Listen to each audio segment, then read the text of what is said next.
Jangan lupa subscribe YouTube channel Metro TV News dan jangan lupa nyalakan notifikasinya.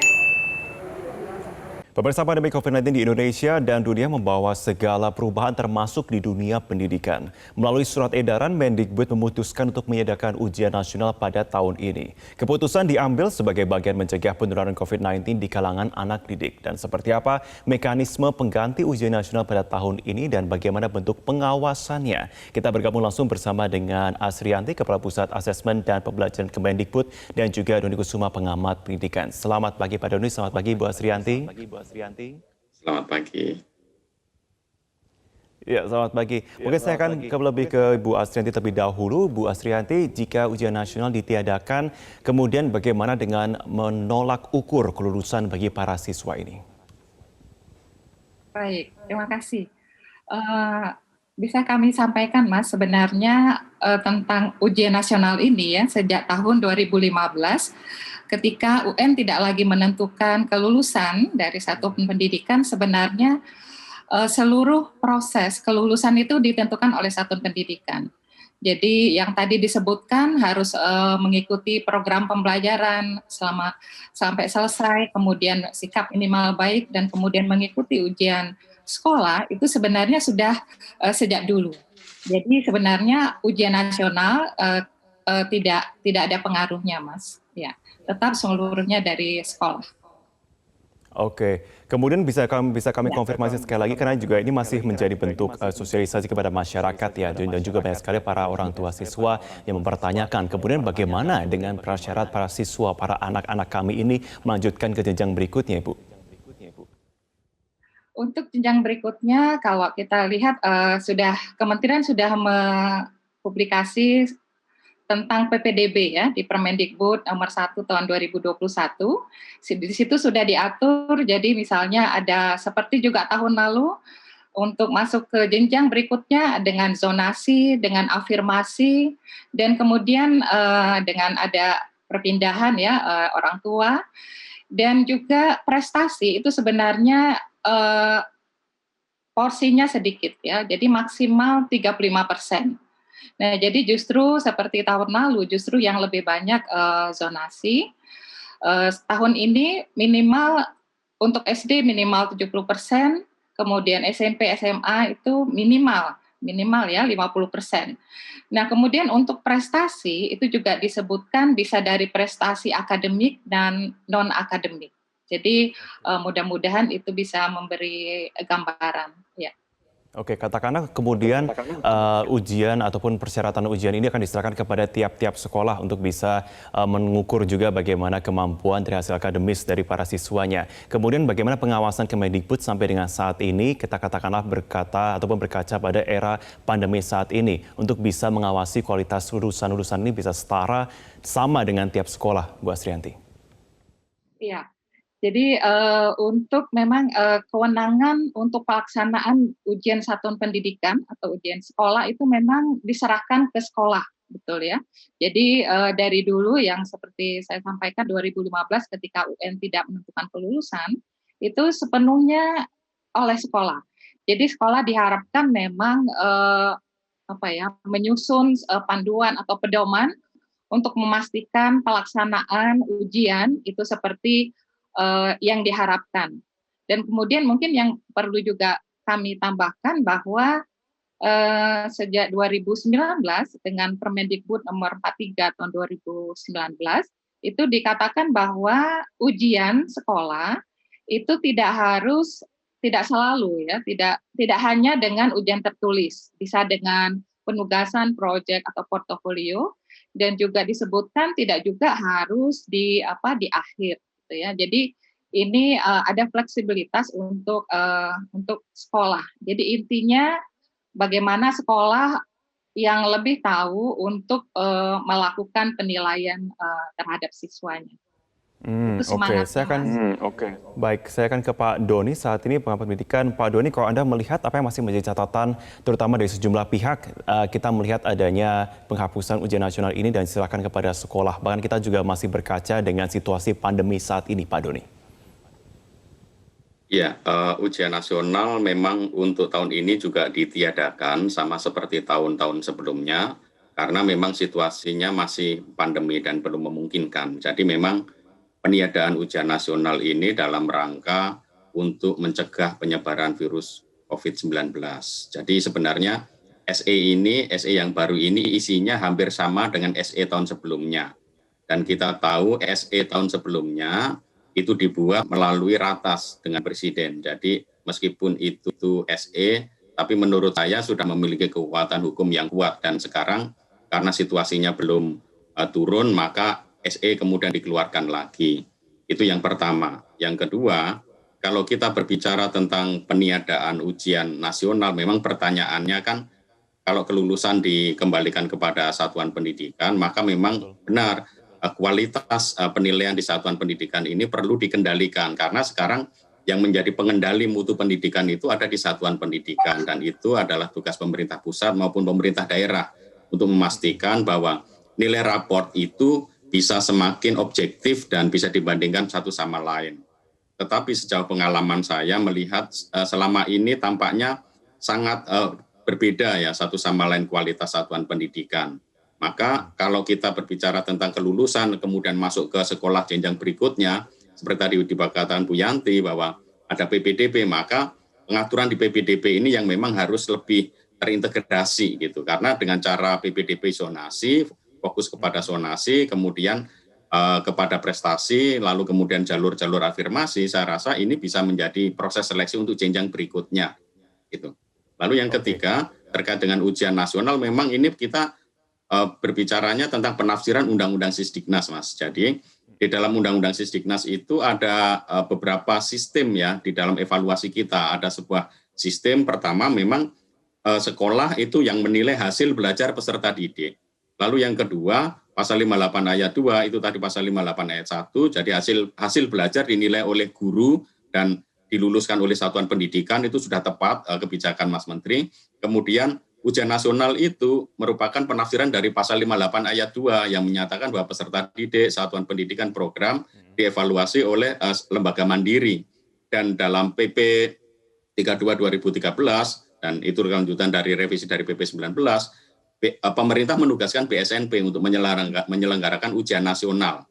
Itu untuk mencapai standar kompetensi lulusan secara nasional. Nah, ini sesuatu yang berbeda sebenarnya dengan kalau menurut saya konsep assessment yang digagas oleh kementerian, karena kementerian dengan konsep assessment ini sebenarnya memenuhi kriteria pasal 59 ayat 1, pemerintah dan pemerintah daerah melaksanakan evaluasi satuan pendidikan, jalur, jenjang, dan jenis. Dan ini memang menjadi tugasnya pemerintah. Nah, untuk lembaga mandiri ini, ini mungkin pemerintah perlu mengolahnya lebih lanjut seperti apa.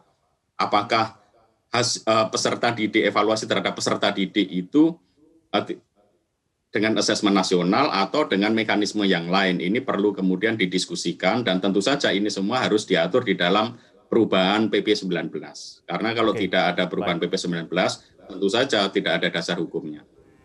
Baik Pak Doni, baik kita akan nanti konfirmasi kepada Bu Yanti juga, tapi juga menjadi pertanyaan besar untuk Anda juga Pak Doni, kalau Anda melihat standar kualitas kemudian dari sekolah untuk bisa memberikan tentunya tes ataupun juga asesmen kepada siswa agar menjaga kualitas ini juga bisa serupa ataupun setara ini, apakah sudah tercapai dari evaluasi tahun-tahun sebelumnya? Kita akan bahasnya usai jeda. Pemirsa tetaplah bersama kami di Metro Pagi Prime Time.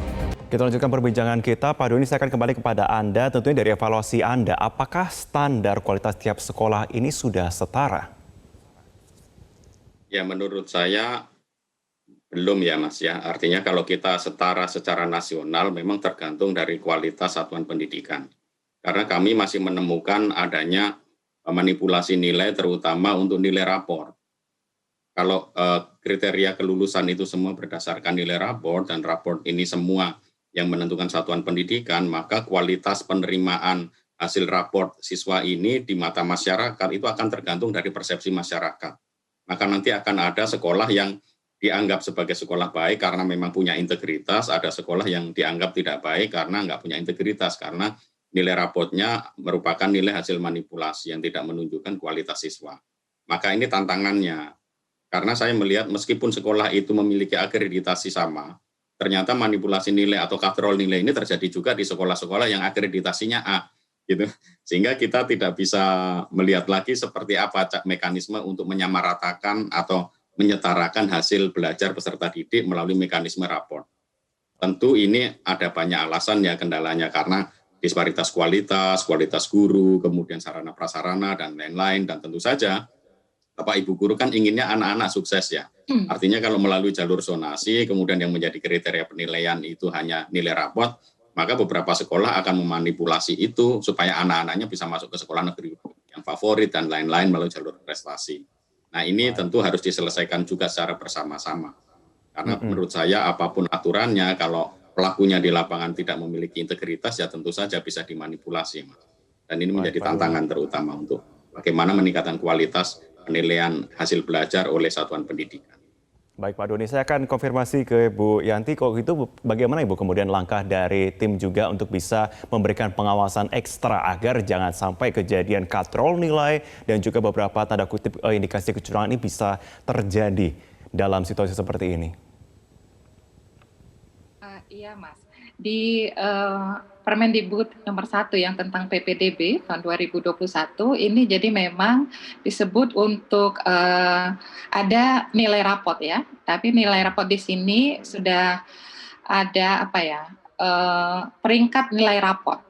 Jadi nanti di dalam sekolah, untuk sekolah-sekolah kan memang tadi seperti disampaikan Pak Doni, memang kualitas sekolah kan sangat berbeda ya. Jadi ada sekolah yang sekolah misalnya baik sekali ya, atau yang sedang kurang, itu nanti dapat di setiap sekolah memeringkatkan nilai rapot sesuai dengan masing-masing, dan kemudian nanti itu jadi bisa dibobot. Mungkin itu bisa sebagai salah satu untuk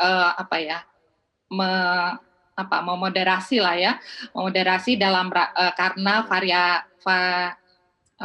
variasi penilaian di sekolah. Jadi nilai rapot tidak hanya nilai rapot seperti itu saja, tetapi ada bobot tergantung pada peringkat siswa di dalam sekolah itu, dan kemudian juga tergantung kualitas sekolahnya lah kalau kita bisa katakan. Jadi itu sudah diatur juga itu sebagai langkah. Memang masalah PPDB dan kemudian ini tantangannya memang sangat besar, tapi kita bagaimana mencoba agar hasil akhirnya itu yang kita inginkan, pendidikan berkualitas ya, kemudian kita ingin dalam rangka pemerataan kualitas ini. Jadi ini langkah yang kita tempuh, tapi memang tantangannya cukup besar. Jadi mudah-mudahan kita semua tidak putus asa untuk tetap mencoba mencari cara terbaik, Mas. Oke. Ya. Baik Ibu, memang tidak bisa dipungkiri kalau situasi pandemi seperti sekarang banyak sekali langkah-langkah mungkin yang sempat terganggu, sekolah bahkan juga kesulitan untuk memberikan layanan ataupun juga sistem kepada siswa. Tetapi kalau kita bicara soal ketegasan dan jangan sampai ini menjadi celah yang bisa ditempuh untuk melakukan kecurangan, adakah sanksi yang akan diberikan kepada sekolah jika terbukti kembali melakukan kecurangan-kecurangan seperti yang disebutkan tadi? Nah, kalau sanksi berkaitan karena kita sudah memberikan kewenangan kepada sekolah ya. Jadi dan jumlah sekolah kita kalau itu 270-an ribu ya sekolah, dan sesuai dengan semangatnya tadi sebenarnya juga di undang-undang, di peraturan itu sudah diatur bahwa penilaian atau evaluasi terhadap hasil belajar siswa itu oleh guru, oleh satuan pendidikan. Jadi ini azasnya azas percaya, dan kemudian kita sudah memberikan kewenangan itu. Jadi kalau sanksi agak susah juga ya. Gimana menurut Pak Doni? Karena kita sudah memberikan kewenangan, artinya ya mereka lah itu kesadaran sekolah lah ya untuk menghargai yang sudah kewenangan atau otoritas yang sudah diberikan gitu ya. Jadi kalau misalnya pemerintah harus memberi sanksi dan seakan-akan jadi betul mengontrol terus tadi tidak sesuai dengan semangat, dan juga tidak sesuai dengan yang kita sudah beri kewenangan, tapi kok kemudian masih ini ya. Jadi kalau menurut kami ini kewajiban moral lah, kewajiban moral. Kalau kita tidak percaya pada sekolah, bagaimana ya ininya untuk anak-anak Oke, kita. Pak Doni, terakhir kalau begitu pada Anda. Jadi masih perlukah kemudian untuk intervensi agar benar-benar tegas pelaksanaan ini atau memang sepenuhnya kita berikan kepercayaan kepada daerah?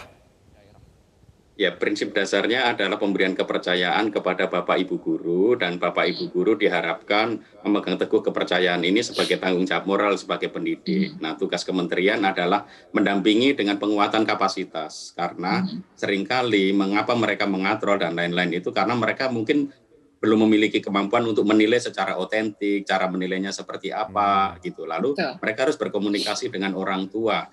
Karena apa? Kita harus fokus kepada kepentingan peserta didik, bukan demi kepentingan sekolah saja.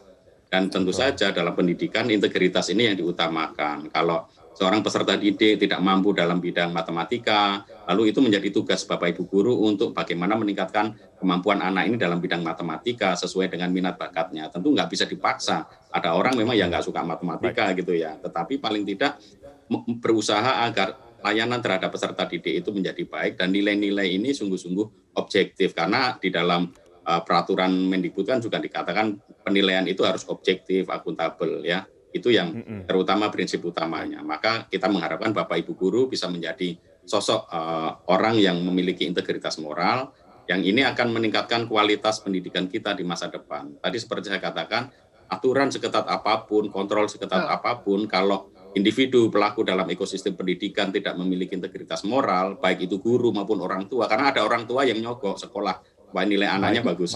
Ya, itu ada juga. Maka ini akan merusak pendidikan kita. Maka sekali lagi saya ingin bahwa Bapak Ibu guru, orang tua, masyarakat juga mendukung bagaimana integritas moral ini ditegakkan di dalam pengembangan pendidikan kita. Karena itulah yang membuat pendidikan kita nanti semakin berkualitas.